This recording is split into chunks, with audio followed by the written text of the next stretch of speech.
The mahogany conference table gleamed under the harsh fluorescent light, polished to such an unnatural shine it almost reflected my own shame back at me. I sat at the far end, hands folded tight in my lap, every muscle in my body coiled and trembling. Around me, my family filled the room like jurors ready to pass sentence. The air was heavy with perfume and cologne, too sweet and suffocating, layered over the faint antiseptic smell of paper and ink.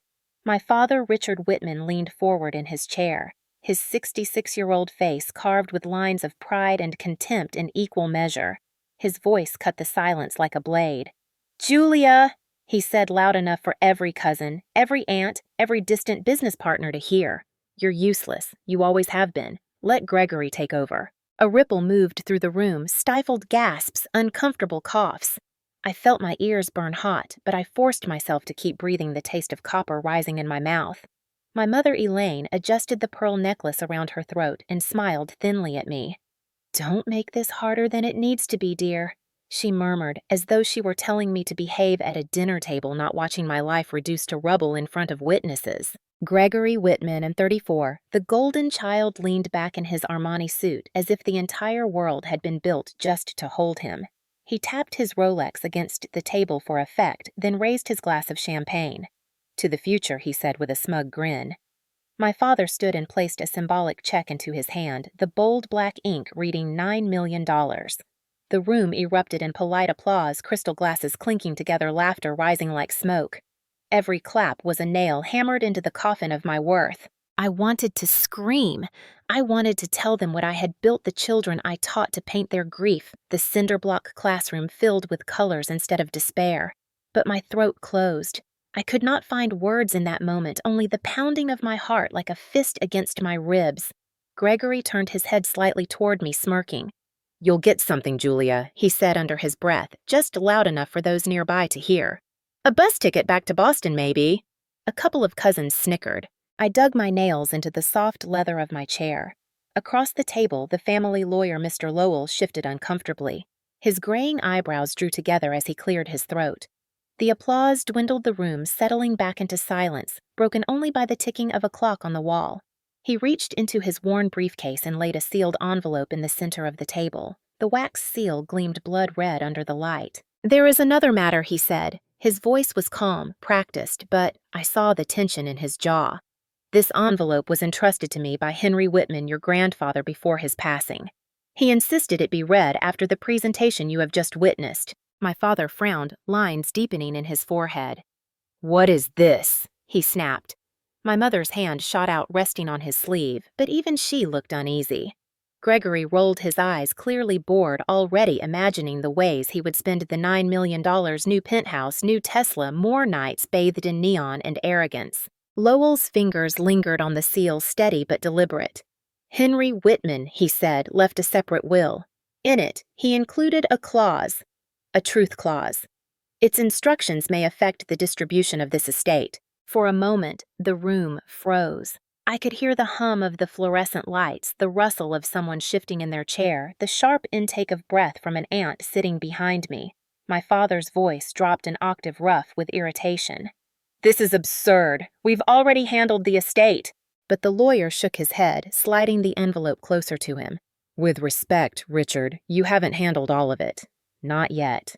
This document was prepared precisely for this occasion. All eyes turned toward me, as if I were the variable, the wild card no one had considered.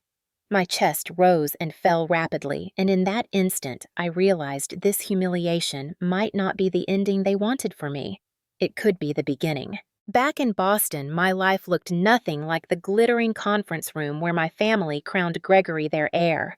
My days began with the rattle of an old radiator in a rented walk-up apartment that smelled faintly of coffee grounds and paint thinner. The rent took nearly half my paycheck, but it was the only space I could afford close enough to the elementary school where I worked. My mornings were filled with the laughter of children who carried bruises they could not explain, silences too heavy for their age. I taught them how to paint those burdens into sunsets, forests, and imagined cities where they felt safe. Their tiny hands dipped brushes into cheap acrylics, smearing bold colors across butcher paper, and for a few hours the world became kinder. I had no savings account worth mentioning. My paycheck covered groceries, ramen, canned soup, sometimes fresh fruit if it was on sale. My clothes came from clearance racks. On nights when the loneliness felt like it might break me, I painted for myself canvases stacked against the peeling plaster walls of my apartment. They weren't masterpieces, but they were honest, and honesty mattered more to me than status ever did. Meanwhile, Gregory's life existed on another planet. He sent photos to our parents of rooftop cocktail parties in Manhattan, of his Tesla parked outside luxury hotels, of him shaking hands with men in tailored suits at corporate galas. Each caption reeked of triumph. Closing another deal. Life at the top. Family, legacy, secure. My parents devoured those images, reposting them proudly to their friends. They never once asked to see the murals my students painted on the cracked brick wall behind the school. They never stepped foot into the cinder block classroom where I spent my energy creating something out of nothing. Phone calls from my mother were rehearsed scripts of praise for Gregory. "Did you see your brother's feature in the alumni magazine?" she would chirp. "He's invited to speak at a finance conference in Chicago." My father's voice joined in, dripping with authority. "You could learn a thing or two from him, Julia. You waste your time with crayons and finger paint." I would press the phone tighter against my ear, biting back the urge to scream. They didn't want to hear about the child who finally smiled after weeks of silence, or the boy who used art to express grief for a father lost overseas. At family dinners, when I bothered to attend, I was always placed at the far end of the table near the kitchen door, while Gregory sat beside our father in the seat of honor. My contributions to conversation were dismissed, redirected back to Gregory's endless accomplishments. If I mentioned the art therapy group I ran for veterans, my father's brow furrowed in irritation. "That's charity work, Julia, not a career." Gregory would smirk, swirling his wine glass, basking in the applause of relatives who congratulated him on his latest promotion. That was my normal. Two separate realities orbiting the same last name. In one, Gregory thrived in flashing lights and applause, basking in wealth and recognition. In the other, I scraped by building small sanctuaries for people no one else cared to notice. Our parents worshipped the illusion of success and dismissed the quiet truth. To them, my life was invisible, irrelevant. To me, it was the only thing that gave me breath. But as I stared across that conference room table on the day of the will-reading humiliation still burning across my skin, I realized something terrifying and powerful. My useless life had left fingerprints all over people's hearts, fingerprints my parents had refused to see. And if my grandfather's envelope contained what I suspected, those fingerprints were about to matter in ways my family never imagined. When I was 10 years old, the town library held an art contest for children. The theme was New England in spring, and I painted the park near our house, the dogwood trees in bloom, and the tiny pond where I had once seen ducklings follow their mother across the water. I used cheap watercolor palettes, the kind that bled too quickly, but I stayed up late perfecting every shade of green. When the judges announced I had won first place, I thought my parents would finally look at me and see someone worthy. I ran home ribbon in hand, my heart galloping with pride. Richard barely looked up from the evening paper. Elaine's eyes were fixed on Gregory's soccer uniform, neatly laid out for an elite camp he had just been accepted into. "That's nice, Julia," my mother said distractedly. "But your brother is about to be coached by the best in the state. Isn't that wonderful?" My ribbon drooped in my hand like a wilting flower. At 16, I scored in the 99th percentile on the SAT. I had worked tirelessly reading borrowed prep books late at night by the light of a desk lamp that flickered when the wiring failed. I knew I would never be Harvard material like Gregory, at least not in our parents' eyes, but I believed high scores would finally command their attention. That weekend, however, my parents were in California cheering at one of Gregory's regional tournaments. They didn't even pick up the phone when I called. I remember sitting alone at our kitchen table, the score sheet spread in front of me, the house echoing with silence, the only sound the hum of the refrigerator. I stared at the numbers thinking they mattered until I realized the people who should care most didn't care at all. At my high school graduation, I wore a gold tassel that marked me as an honor student. My name was called, and I stepped across the stage, clutching my diploma like a trophy. From the corner of my eye, I scanned the crowd, desperate to see my parents waving, smiling, standing for me. They never came. Gregory had a tournament that weekend, and they flew to Florida to watch him play. The empty seats where they should have been glared at me harder than any insult. When I told my parents I wanted to study fine arts in college, Richard's jaw tightened. Waste of money, he barked. No future. You should follow Gregory's path in business. Secure, respectable. Elaine wrung her hands, half-heartedly echoing, "Listen to your father," but I couldn't betray myself, not after spending years burying my joy just to please them. I took out loans, worked 2 part-time jobs, and fought my way through every semester. I watched Gregory glide effortlessly on our parents' checks, his tuition, his apartment, his trips abroad, all paid for. Meanwhile, I scrubbed dishes in a campus cafeteria until my knuckles cracked from hot water, then stayed up until dawn, finishing charcoal sketches for critiques. When I was 22, I mounted my first exhibition at a small gallery in Boston. It wasn't grand, but it was mine. My parents didn't attend. Gregory was presenting his business plan in New York, and Richard declared the family's reputation depended on it. I stood in that gallery opening surrounded by strangers who admired my work, yet felt an emptiness so sharp it stole the air from my lungs. Their absence screamed louder than the praise around me. Over the years, these moments piled up like bricks in a wall, each one higher than the last, shutting me out of the family home I had once believed was mine too. They celebrated Gregory's internships, Gregory's degrees, Gregory's promotions, as though his name alone carried the bloodline forward. My achievements were barely whispers drowned out by their applause for him, and yet behind every slight, every dismissal, I kept working. I kept painting. I kept teaching. I kept believing that if I created enough beauty in broken spaces, it would count for something, even if my parents never admitted it. What I didn't know then was that my grandfather had seen what they refused to see. He had been quietly collecting evidence letters and testimonies. He had been preparing for the day the truth would matter more than the myth of Gregory's brilliance. The Whitaker and Lowell conference room was built to intimidate. Everything about it screamed legacy and wealth, walnut-paneled walls, leather chairs so deep they seemed to swallow you whole, and floor-to-ceiling windows that framed Manhattan's skyline like a painting meant to remind you of your smallness. A chandelier glowed above, not soft and warm, but cold, harsh, reflecting against the glossy surface of the long table. It was not a place for comfort. It was a stage, and tonight my family had cast me as the unwanted extra. Relatives filled the seats along the perimeter faces, taut with anticipation. Some wore the polite masks of people attending out of obligation, others leaned forward with hungry eyes, eager to watch the drama unfold. They were here to see the Whitmans display their strength, to witness a coronation of sorts, Gregory's coronation. My stomach twisted at the thought. Richard sat at the head of the table, posture perfect, chin lifted as if commanding a boardroom. Elaine adjusted the cuff of his tailored jacket, whispering into his ear before fixing her pearls once again. Their movements were practiced almost ritualistic, as though appearances themselves were currency. Gregory sat directly beside them, his Armani suit. Immaculate cufflinks flashing when he raised his phone to snap a quick photo of the check already placed in front of him.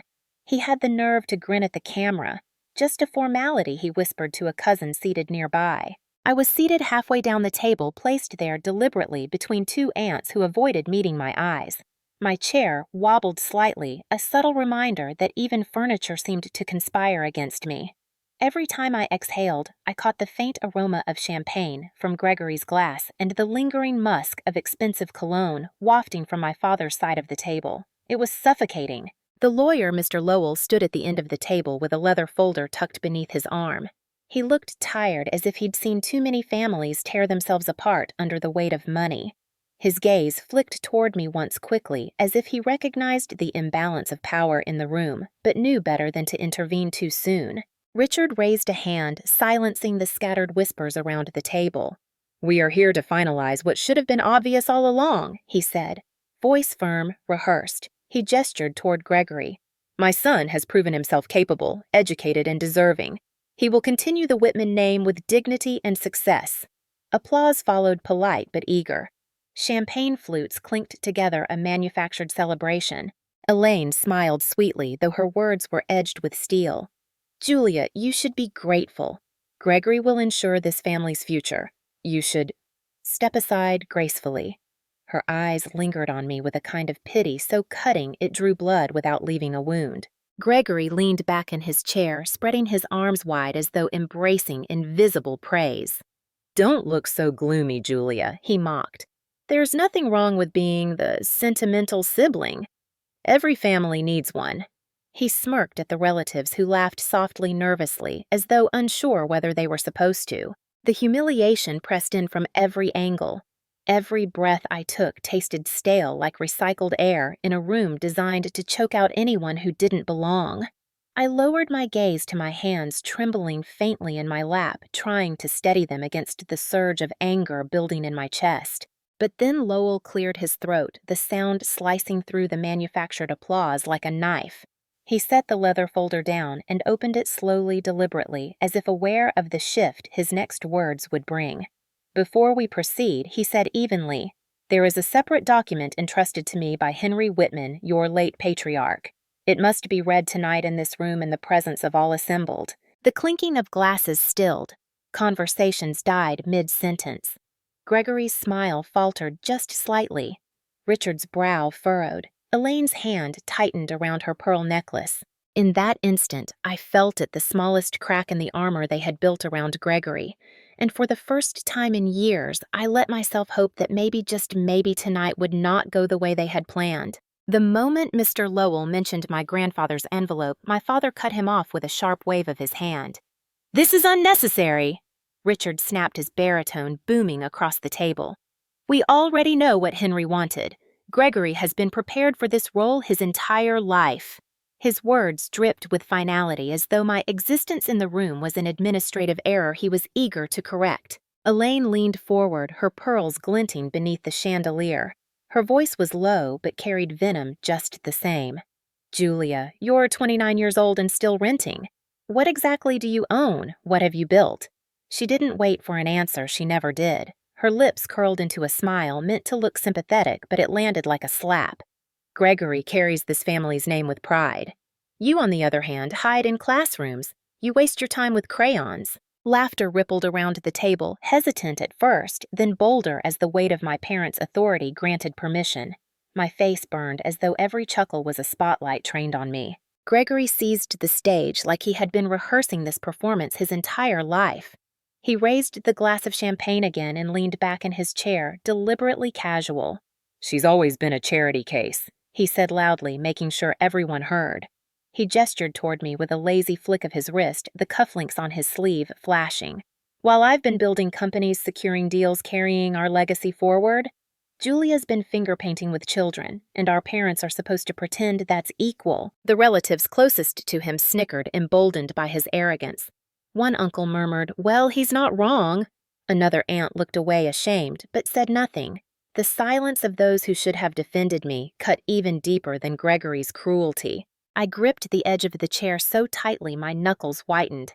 My heart pounded against my ribs, each beat a reminder of how little space I was allowed to occupy in this family.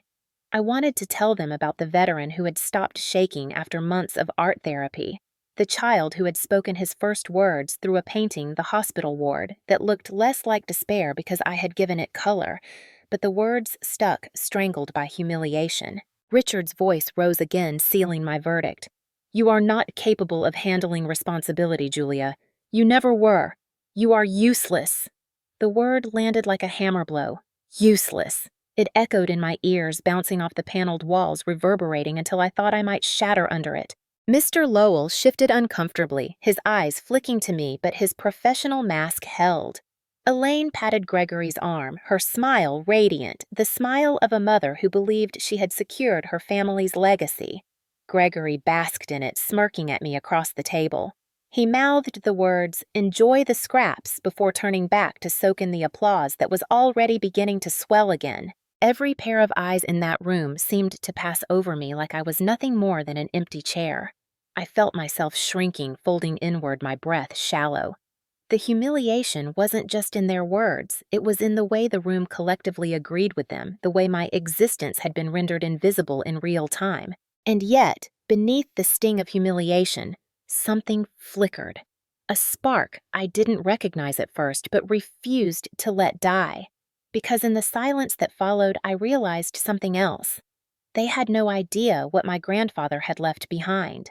They had no idea how quickly the word useless could unravel in the face of the truth.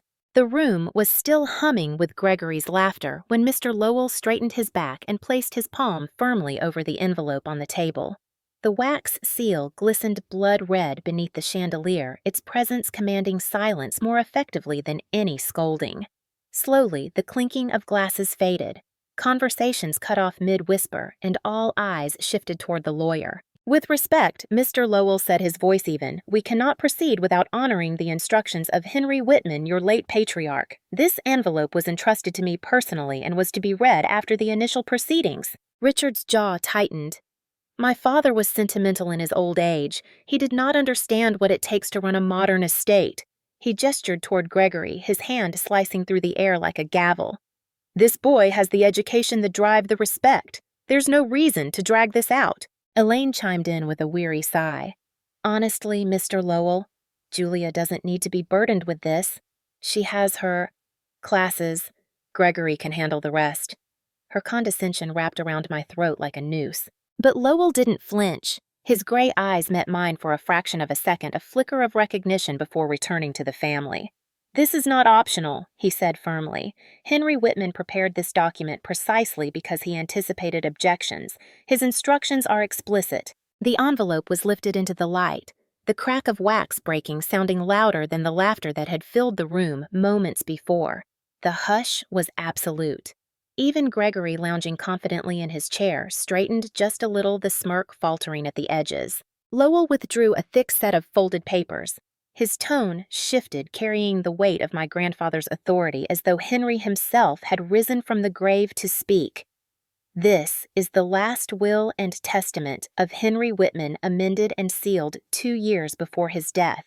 Within this document is a specific clause, a truth clause designed to ensure fairness and integrity in the distribution of his estate." The words landed like stones in still water ripples spreading through the room.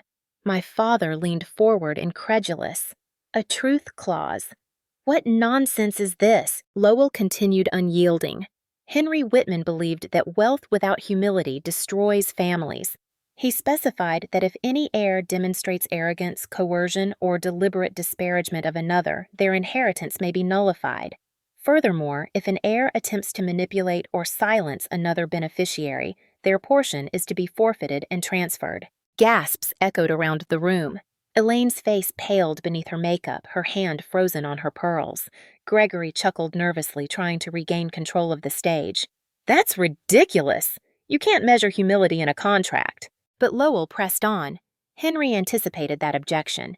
He included evidence, testimonies, and conditions for review. He tapped the stack of papers. "And tonight, we will review them."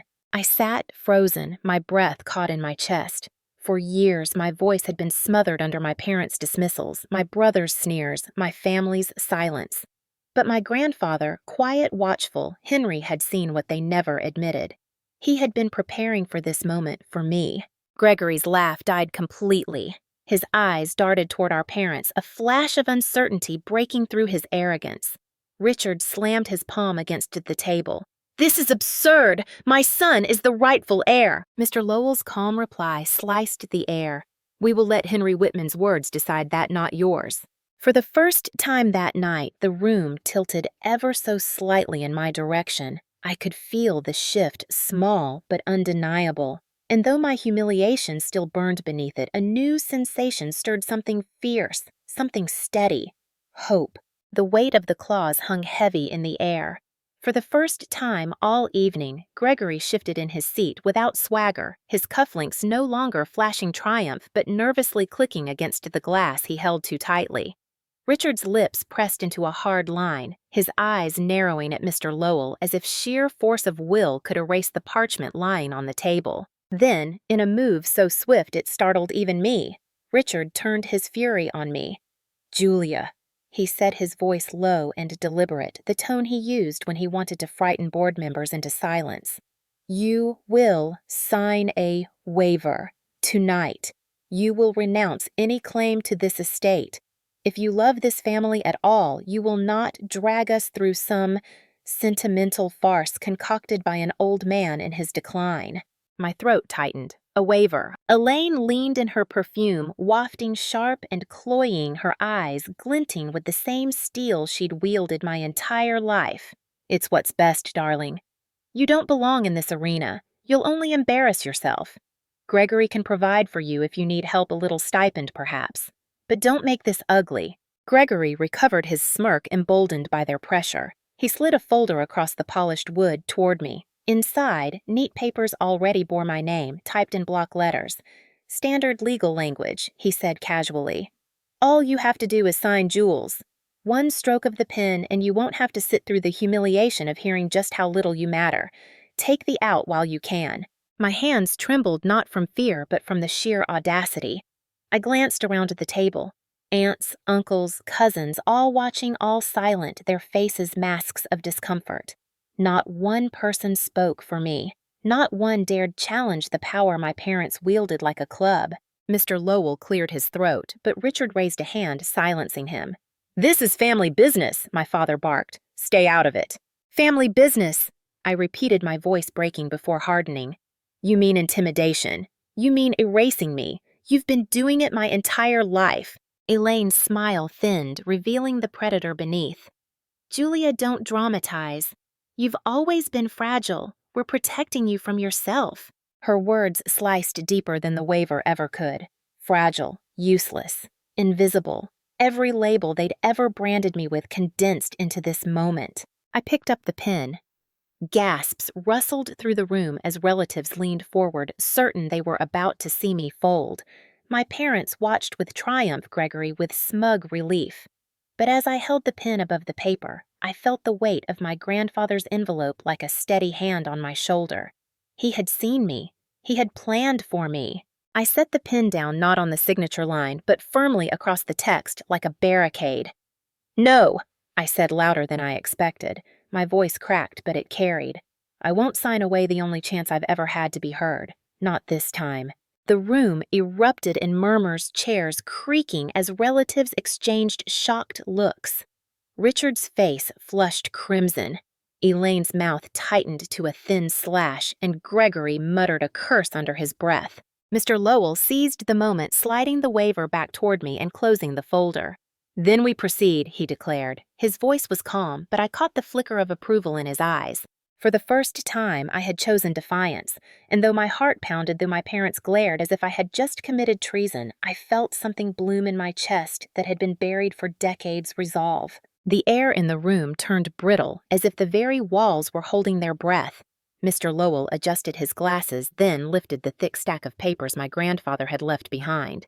His voice carried the gravity of a verdict. Henry Whitman anticipated disputes he began. He compiled not just words, but documentation records, testimony, and specific examples of conduct to guide the application of his truth clause. He opened the first folder. Exhibit A, Financial Transactions. Sheets slid across the polished table copies, fanning outward like a dealer's hand of cards. Over the past 7 years, Mr. Gregory Whitman received no fewer than 11 direct transfers from his parents' accounts totaling more than $2.9 million, described as loans but never repaid. Lowell's gaze swept the room. Henry considered this evidence of dependence, not success. Murmurs rippled. An uncle cleared his throat. Gregory stiffened. Those were investments, he snapped, his confidence fracturing. Lowell ignored him. Exhibit B, Testimony. Several statements collected quietly by Henry. First, from household staff. He read aloud, voice firm. Gregory routinely berated Julia in front of guests, calling her incompetent. On one occasion, when Julia presented her art to her grandfather Richard and Elaine mocked her while Gregory referred to it as scribbles. Henry appeared deeply unsettled. I froze. I remembered that night the sting of Gregory's words, my parents' laughter. I had thought my grandfather stayed silent, but he had been watching. He had remembered. Lowell turned the page. Exhibit C, Professional Evidence. Julia Whitman's contributions as an art therapist. Letters from the Veterans Recovery Center. He read again. Ms. Whitman's program has reduced relapse rates by 32%. Several patients credit her with giving them purpose after combat. Without her, we would have lost them. Another letter followed this one from a children's hospital. Julia's sessions have helped nonverbal children find new ways to communicate. Families describe breakthroughs that doctors alone could not achieve. My eyes stung. Words I had never expected to be valued were now spoken in the heart of a room that had long denied me. Elaine hissed, "This is irrelevant. Charity work is not inheritance material." But Lowell's voice only grew steadier. Exhibit D, recorded statement from Henry Whitman himself. He placed a USB drive into a speaker device, and suddenly my grandfather's voice filled the chamber, rough with age but unwavering. "If you are hearing this, then my words must decide what my eyes have long seen. Richard Elaine, you raised one child as a monument and dismissed the other as a shadow. But Gregory's pride blinds him. Julia, though ignored, has touched more lives than any business ledger could hold. I will not see humility punished and arrogance rewarded. Let the clause stand." Gasps erupted. I pressed my hand to my mouth, my chest trembling. It was as though he sat beside me again, the quiet strength in his tone reaching through time to pull me upright. Gregory shoved back his chair, fury breaking his mask. He was manipulated, Julia fed him sob stories, and he— Enough, Lowell cut in his authority sharper than steel. "There are photographs, videos, signed statements, all here." He tapped the pile of evidence. Henry left no room for doubt. Silence reclaimed the table, broken only by the distant hum of the city outside the window. My father's fists clenched his knuckles white, but even he did not speak. My mother stared rigidly ahead, pearls trembling against her throat. For the first time, I felt the power shift tangibly. The evidence wasn't just paper. It was vindication. Proof that my life, the life they had belittled, dismissed, erased, had been worth something. And it wasn't whispered in a corner. It was laid bare under lights undeniable in the very room where they had declared me useless. The silence after my grandfather's voice faded was heavier than anything that had come before. It pressed down like a storm cloud thick with unspoken words. For once, Gregory wasn't smirking. He stood rigid, face flushed crimson, and when he finally spoke, his voice cracked under the strain. "This is garbage," he snapped. A sentimental old man's ramblings. He was manipulated. Julia has always been manipulative. You all know it. His eyes darted to our relatives, desperate for nods of agreement. But the room was shifting no longer, buoyed by his arrogance. Too many eyes had seen the evidence. Too many ears had heard Henry's voice. I sat straighter, my pulse hammering in my throat. For years I had dreamed of saying the words now burning in my chest. My hands trembled, but my voice was clear. "You don't get to erase me anymore, Gregory." His head snapped toward me, disbelief etched across his features. "Erase you, Julia. You are nothing. You live in some shabby apartment, you make art. No one buys you scrape by with jobs that barely pay the bills. While you drain our parents' accounts and call it success," I interrupted my words, cutting through his tirade like glass. "While you step on me every chance you get, convinced it makes you taller. Tell me, Gregory, when was the last time you changed someone's life for the better?" Gasps fluttered around the table. Elaine leapt in her voice, sharp as a blade. "Don't you dare speak to your brother like that. He has carried this family's reputation on his back." Reputation, I turned on her, my anger finally unchained.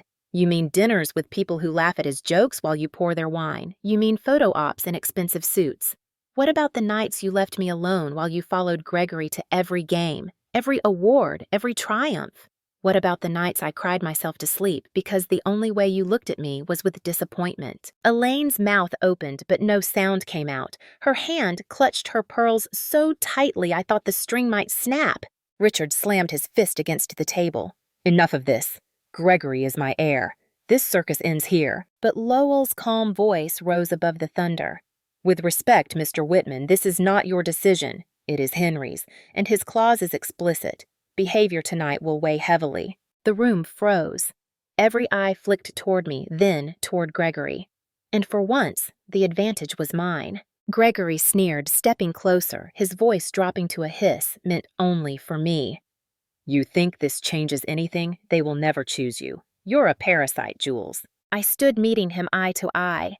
My knees trembled, but I refused to waver.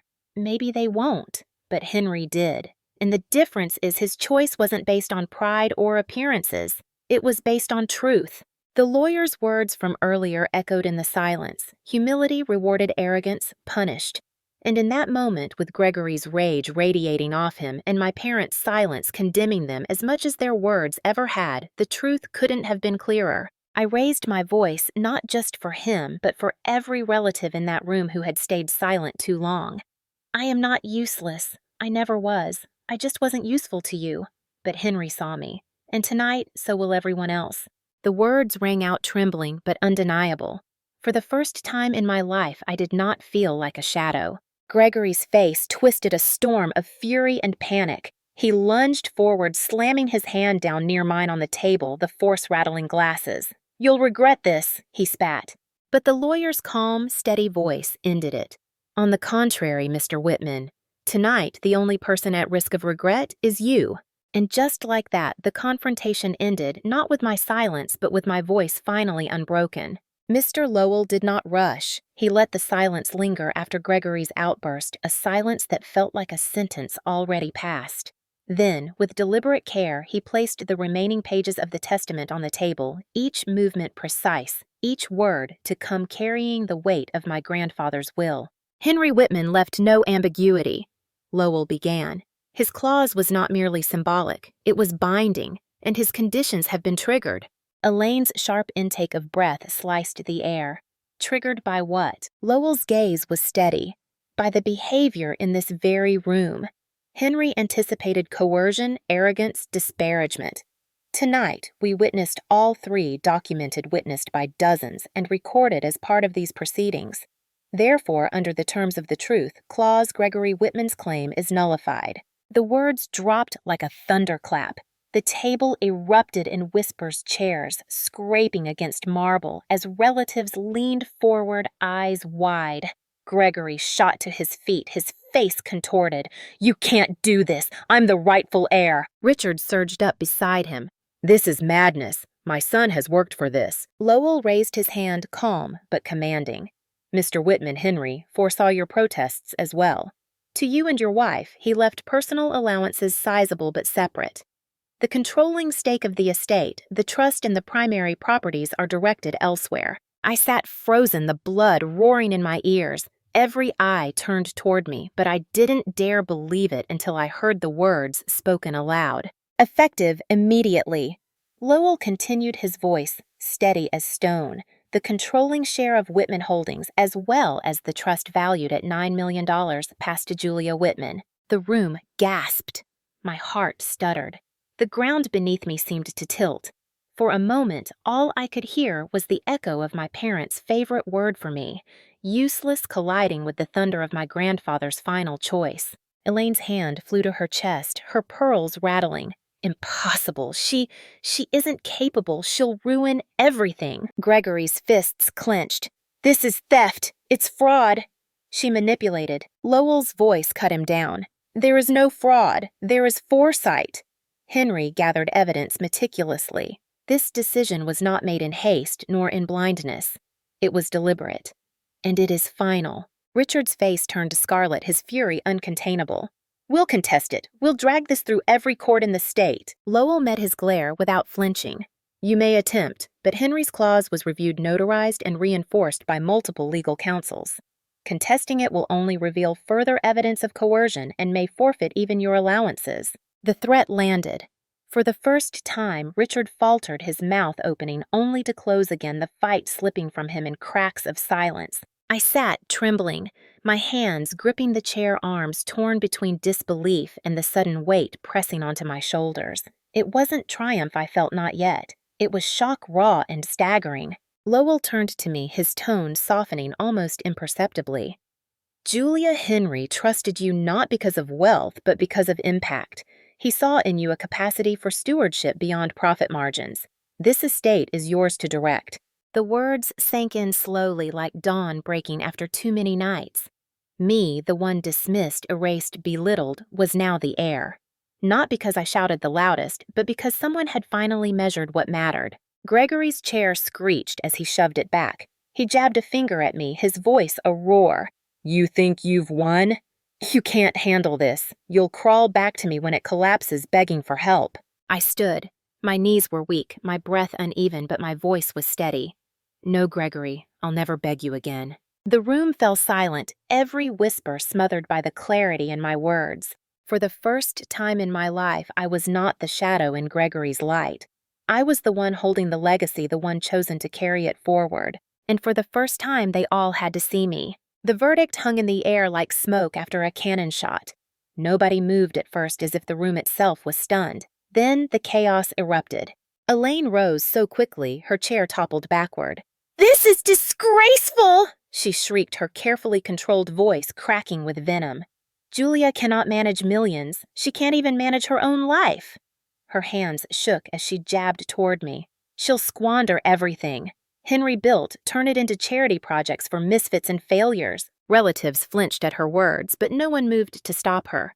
Some averted their eyes. Others simply stared wide-eyed, as if watching the undoing of a dynasty they had always taken for granted. Richard's fury returned in force. He slammed both fists onto the table, sending documents scattering. "You think this is over?" "It's not. Julia." He spat my name as though it burned his tongue. "You will regret embarrassing us. You'll regret ever standing against your blood." But beneath the bluster, I saw something new in his eyes. Not just anger. Fear. For the first time, he realized he had no control over this outcome. Gregory stormed toward me, his face inches from mine, the scent of expensive cologne failing to mask the sour bite of his rage. "This isn't finished. You think you're some savior, you'll be the joke of every boardroom in New York by tomorrow." I met his glare, my knees trembling, but my voice firm. "If that's the price of not being invisible, I'll take it." Gasps rustled. For once, I had answered him without flinching. Lowell gathered the scattered pages, his composure unbroken. "I remind everyone," he said calmly, "that further harassment or coercion against Julia will only strengthen her legal standing. Henry anticipated hostility, and provisions exist to protect her." Gregory sneered, but the threat slowed him. Still, his fury found another outlet. "Fine," he spat. "If the law won't strip her down, the court of public opinion will." And with that, he stormed from the room phone already in hand, his voice barking into it before the doors even shut. I didn't need to guess. By the next morning, his campaign had begun. Anonymous posts bloomed across social media claims that I had manipulated a frail old man, that I had weaseled my way into money I didn't deserve. Anonymous, yet the tone was unmistakably Gregory's. Soon after, whispers appeared in professional circles, rumors that my art therapy program was a scam, that I exploited veterans for sympathy. Neighbors avoided my eyes at the cafe. Parents at the hospital asked if the program would survive the scandal. At first, the noise felt suffocating, a tidal wave of malice designed to drown me before I even began. But then something unexpected happened. The very people Gregory dismissed, the veterans, the children's families' colleagues who had seen the quiet impact of my work, began speaking out.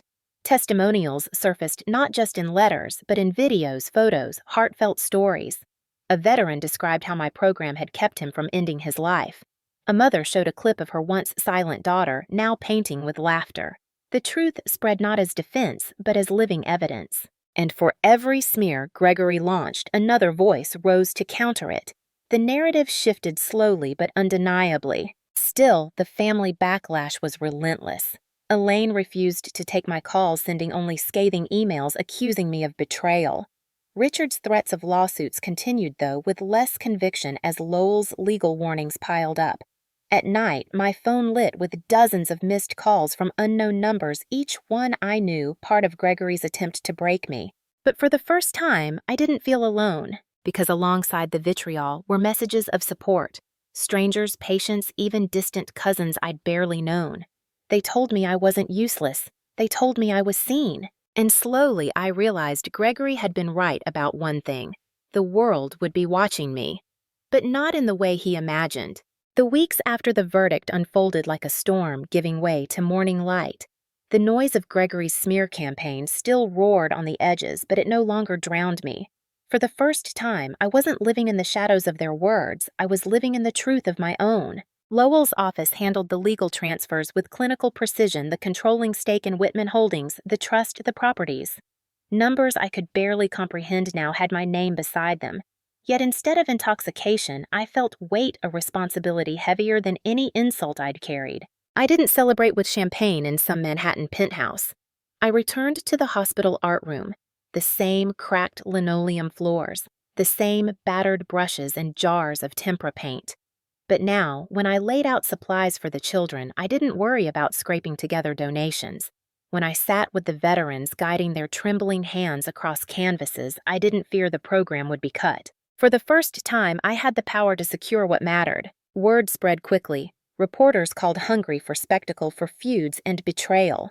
I declined most.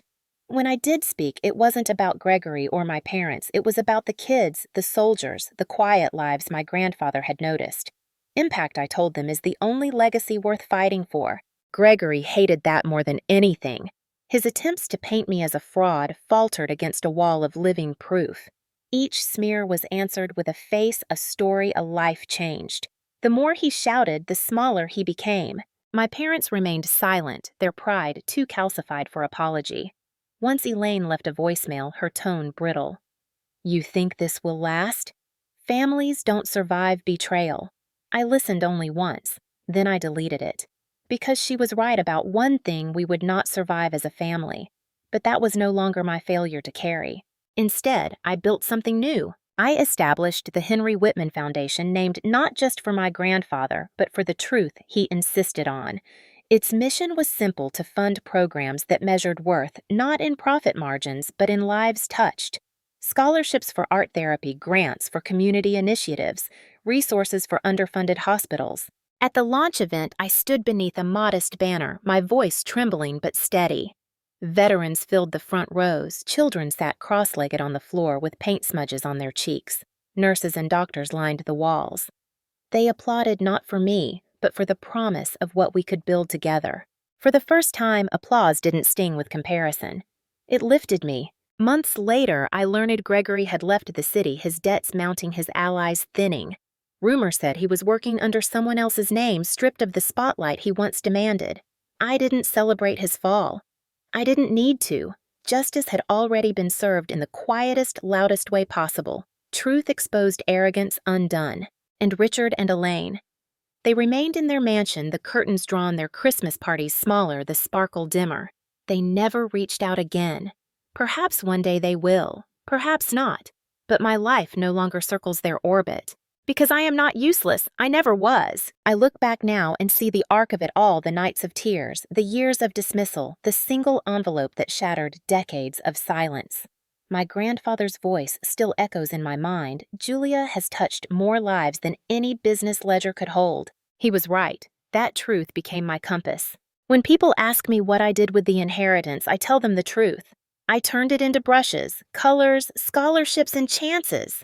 Into rooms where silence broke into laughter, where despair bent into hope. That is my legacy. That is my revenge. And so I end not in bitterness, but in something stronger: freedom, purpose, the knowledge that I am no one's shadow. So if you've ever been told you're useless, invisible, less than enough, hear me now: you are not. Sometimes it takes a will, a clause, a moment of truth to prove it, but you are not defined by their blindness. You are defined by the light you give.